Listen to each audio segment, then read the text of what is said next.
মালা নামের এক মহিলা ছিল। মালা একটি কুঁড়ে ঘরে থাকতো। ওই কুঁড়ে ঘরটা একটা এমন জায়গায় ছিল যেখানে কোনো মানুষ থাকতেই চাইতো না। কুঁড়ে ঘরটার চারিদিকে খোলা নালা ছিল, চারিদিকে জাবরাই পড়েছিল। কিন্তু মালার কাছে অন্য কোনো ব্যবস্থা না থাকার জন্যে ও সেখানেই থাকতো। মালা নিজের জীবনযাপন করার জন্যে 2-3টা বাড়িতে চাকরের কাজ করত। মালকিন, সব কাজ শেষ হয়ে গেছে, এখন আমি বাড়ি যাই। হ্যাঁ হ্যাঁ, চলে যাও, কিন্তু কিছু কাপড় বেঁচে গেছে, ওগুলোকে ধুয়ে দিও। দিন মালকিন, ধুয়ে দিই, তারপরেই যাব। না না, আজ না, কাল ধুয়ে দিও। না না মালকিন, আপনি যখন একবার বলে দিয়েছেন তো এক্ষুনি করে দিচ্ছি। মালা কাপড় ধুতে চলে গেল। মালার এই ব্যবহারের জন্যেই ওর সমস্ত মালকিনেরা ওকে খুব ভালোবাসতো। আর যা কিছু অল্প একটু বেঁচে যেত সেগুলো মালাকে দিয়ে দিত। আর প্রতিটি উৎসবে আলাদা করে কাপড় আর পয়সাও পেত। কাপড় ধুয়ে মালা নিজের বাড়িতে এসে পড়ল আর খাবার বানানো আরম্ভ করে দিল। আশেপাশে নালা থাকার জন্যে মালার কুঁড়ে ঘরটা রাত হওয়ার সঙ্গে সঙ্গেই মশা দিয়ে ভরে যেত। হে ভগবান, জানি আর কতদিন এরকম করে থাকতে হবে, জানি কবে আমি এখান থেকে বের হয়ে অন্য কোথাও যেতে পারবো। মালার কুঁড়ে ঘরটা যেখানটায় ছিল ওখানে কারেন্ট পৌঁছানো তো মোটামুটি অসম্ভব ছিল। মালার আগের জীবন এমনটা ছিল না। একটা সময় ছিল যখন মালা নিজের পরিবারের সঙ্গে আনন্দের সাথে বাস করত। মালার মা বাবা ভালো পজিশনে ছিল, রোজগারও খুব ভালো ছিল। মালার ছোটবেলাটা এত আরামে কেটেছিল, কিন্তু একটা দুর্ঘটনায় মালার মা বাবার দুজনেরই মৃত্যু হয়ে গেল।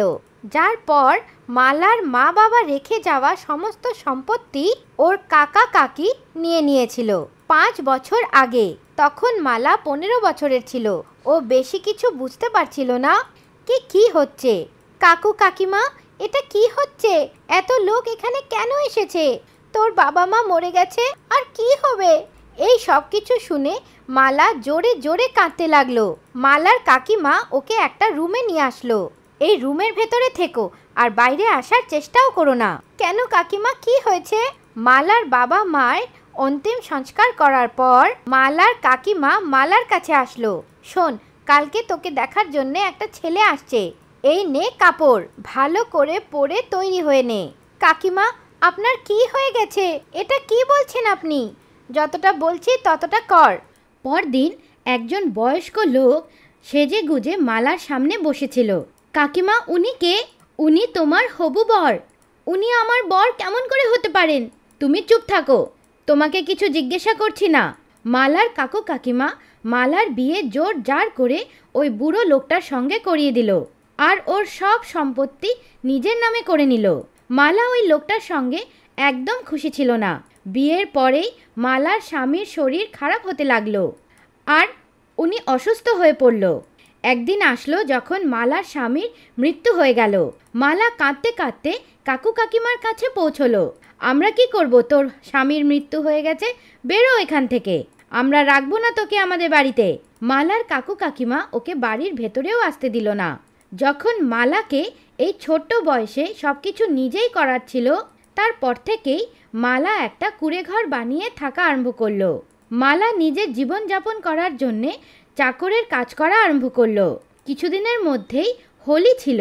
মালা খুব ভালো গুজিয়া বানাতো, তাই ওর মালকিন গুজিয়া বানানোর কাজটা ওকেই দিয়েছিল।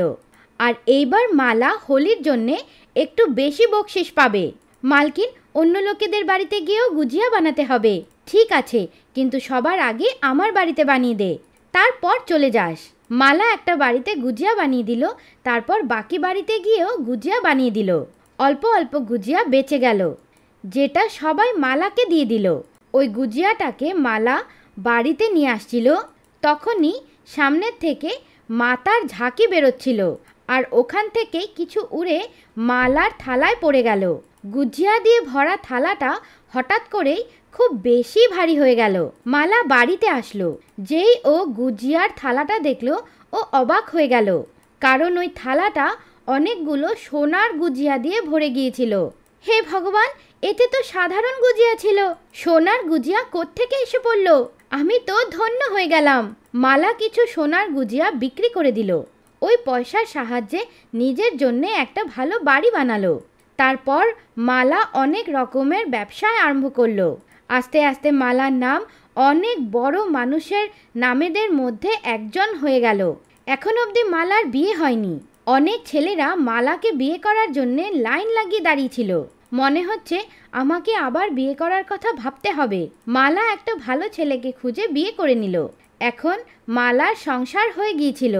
এই সোনার গুজিয়া আমার অনেক সাহায্য করেছে, কিন্তু এখন আমি এর ব্যবহার করব না। ভগবানের দয়ায় আমার কাছে সব কিছু আছে, আর ভবিষ্যতে পরিশ্রম করে আমি আরও পয়সা রোজগার করে নেব। এগুলোকে সামলে রাখি। মালা বাকি বেঁচে যাওয়া সোনার গুজিয়াগুলোকে সামলে রেখে দিল। মালার কাকু কাকিমা এখন চাইছিল কি মালা ওদের কাছে যেন ফিরে আসে। তাই দুজনই মালার কাছে আসলো। মামুনি মালা, চল, এখানে থেকে কি করবি? নিজের পরিবারের সঙ্গে থাকবি। আমরা তোকে খুব মনে করি। পরিবার? কেমন পরিবার? আমার পরিবার এখানেই। আপনারা আমার পরিবার নয়। আমি আমার জন্যে একটা আলাদা পৃথিবী গড়ে নিয়েছি। এখন আমি আপনাদের কাছে আর কখনো আসব না। একটা ছোট বাচ্চার সঙ্গে কেমন ব্যবহার করেছিলেন আপনারা দুজন, আমার সব মনে আছে। এমন করেই ও ওর কাকু কাকিমাকে বের করে দিল। মালার কাকু কাকিমা এর জন্যে খুব রেগে গেল। আমি শুনেছি একটা বড় খাজানা ওর হাতে লেগেছে, যার জন্যে ও এত ধনী হয়ে গেছে। আমাদেরকে সেটাই জানতে হবে। মালার কাকু কাকিমা মালার ওপর দৃষ্টি রাখতে লাগলো। একদিন মালা ওই সোনার গুজিয়াগুলোকে বের করে সব কথা মনে করছিল আর ধন্যবাদ জানাচ্ছিল। এই সব জিনিস ওর কাকু কাকিমা লুকিয়ে লুকিয়ে দেখে ফেললো আর সব কথা বুঝে গেল। এটাকেই চুরি করতে হবে। দুজন সুযোগ পেয়ে ওই সোনার গুজিয়াগুলোকে চুরি করে নিল। এখন তো আমরাও ধনী হয়ে যাব। যখন একান্তে দুজন ওই পটলিটাকে খুললো তো দেখলো সোনার গুজিয়ার জায়গায় সাধারণ গুজিয়া। সোনার গুজিয়া কোথায় চলে গেল? দুজন খুব বেশি রেগে গেল আর ওখানে গুজিয়া ফেলে চলে গেল। তখন ওখানে মালা আসলো আর ও গুজিয়া উঠালো। তৎক্ষণাৎ ওগুলো সোনার গুজিয়া হয়ে গেল। এটাকে কেউ চুরি করতে পারবে না, কারণ এগুলো জাদুই গুজিয়া। আর এরকম করেই মালা নিজের কাকু কাকিমার থেকে দূরত্ব বানিয়ে নিল আর নিজের পরিবারের সঙ্গে আনন্দে থাকতে লাগলো।